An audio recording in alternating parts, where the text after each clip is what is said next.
Hello, everyone, and happy Friday. I'm Riley King, and welcome to Riley's Kingdom of News, right here on WRMK News Radio. We have a jam-packed broadcast to get to on this Friday, so let's get started right now. First up, as you know, we do have a new governor for New Hampshire. Ayotte got inaugurated as New Hampshire governor yesterday. Let's take a listen to this report from WMUR News 9. So help me God. Congratulations, Governor.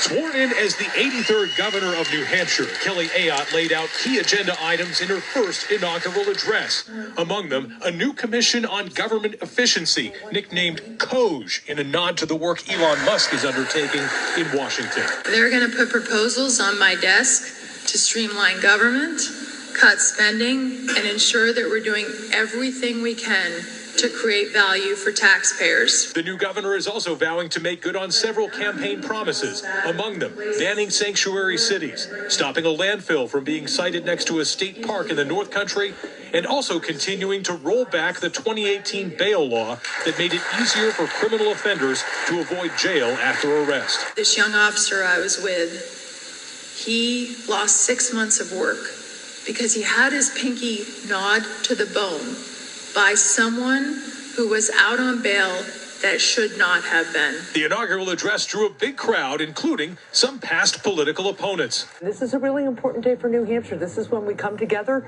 we put politics aside, and we think about how best to move forward together. In other news. Okay, and there you go on that report. We want to hear from you. Are you excited about the new governor for New Hampshire or not? Feel free to weigh in or email us at rknetwork1995@gmail.com and let us know your thoughts right now.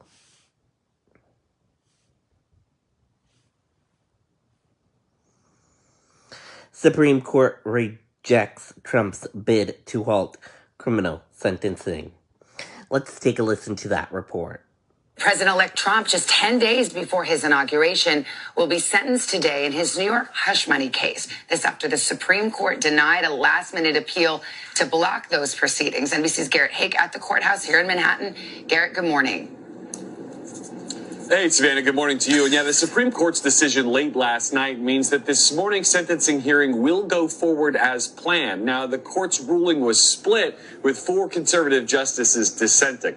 Trump's lawyers had argued that being sentenced 10 days before his inauguration would distract from the presidential transition and the work he has to do.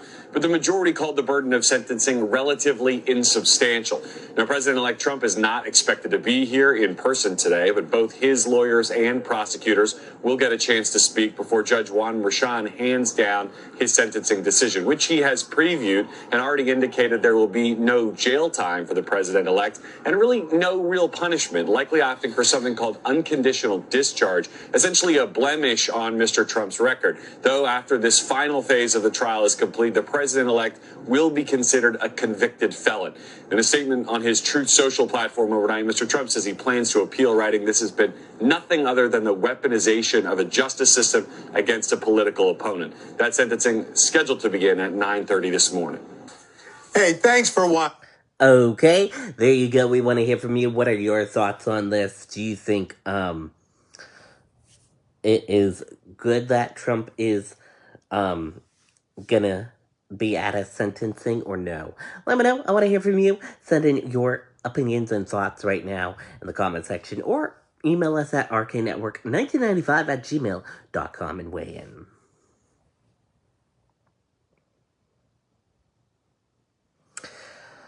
Yesterday, former President Jimmy Carter was honored at a state funeral in Washington. Let's take a listen to that report. It was a solemn and understated ceremony for a solemn and understated man. Jimmy Carter, at the age of 100, lived longer and held the role of former president longer than any of his contemporaries. To young people, to anyone in search of meaning and purpose, study the power of Jimmy Carter's example. Carter's grandson, noting many of his views were ahead of his time. He was the first millennial. Civil rights leader Andrew Young reflecting on Carter's humble beginnings. It's still hard for me to understand how you could get to be president from Plains, Georgia. In the crowd of mourners, 3 rows of powerful politicians of all political stripes. Incoming President Donald Trump, sitting behind Vice President Kamala Harris, who he beat in a divisive election. Trump sitting next to and laughing with former President Barack Obama. Last night, the president-elect addressing the attention on their exchange. And I said, boy, they look like 2 people that like each other, and we probably do. But there was perhaps more tension between Trump and former President Bill Clinton, along with former Secretary of State Hillary Clinton, Trump's past opponent, and the wife of former Vice President Mike Pence, who Trump attacked in the aftermath of the 2020 election. Karen Pence staying seated as the president-elect greeted his running mate. But the speeches focusing on bipartisanship, including a eulogy written by former President Gerald Ford, read by his son.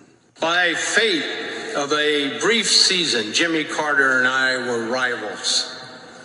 But for the many wonderful years that followed, friendship bonded us. And the former president's body was flown back to Plains, Georgia, his hometown and the place he lived for most of his 100 years.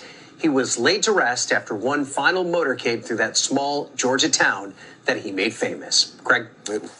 Hey, Okay, and there you go on that report. What are your thoughts on that? Did you watch it yesterday? Let me know. I want to hear from you. Email us right now at rknetwork1995@gmail.com. Supreme Court to hear arguments on the fate of TikTok today. Let's take a listen to that report. Supreme Court will hear arguments in a last-ditch effort by TikTok's parent company ByteDance to avoid a ban set to take effect in 9 days. The High Court being asked to weigh the First Amendment against serious national security concerns. Some say this case is more than just losing your favorite influencers and could impact free speech in the years to come. News Nation's Tom Dempsey is outside the Supreme Court this morning. Tom, what are we really talking about? Because this is more than just punching likes and clicks and swiping left.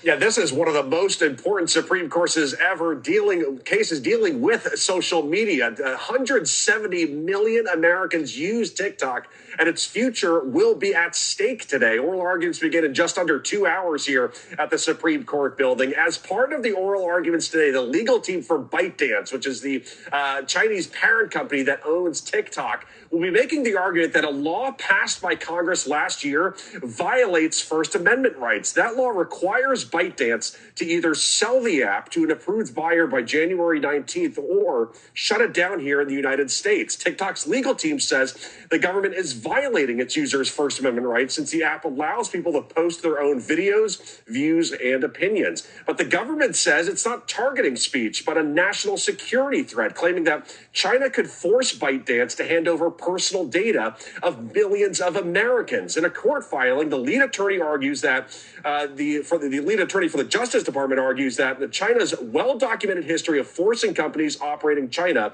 including TikTok, to carry out the government's directives and refrain from disclosing those actions. But in response, ByteDance's legal team claimed that the law would allow Congress to ban them from operating TikTok explicitly because they refuse to censor views Congress doesn't like. Something that's important to note with all this, for any viewers who might use TikTok, this doesn't necessarily mean that the app is just going to go away. It won't be offered anymore if this law is enacted on app stores. The users will still be able to use the app, but they won't be able to update to newer versions, and they'll eventually not be able to use the app once the company starts shutting down its services here in the United States. Nick? Thanks for watching, everybody. Go to join in. Okay, there you go on that report. We want to hear from you. Send in your thoughts and opinions on this right now. Email us at rknetwork1995@gmail.com or in the comment section below. Hey, that is it for this edition of Riley's Kingdom of News right here on WRMK News Radio. Thank you for joining us on this Friday edition. Enjoy your weekend, and we'll see you back here next week. Goodbye, everyone.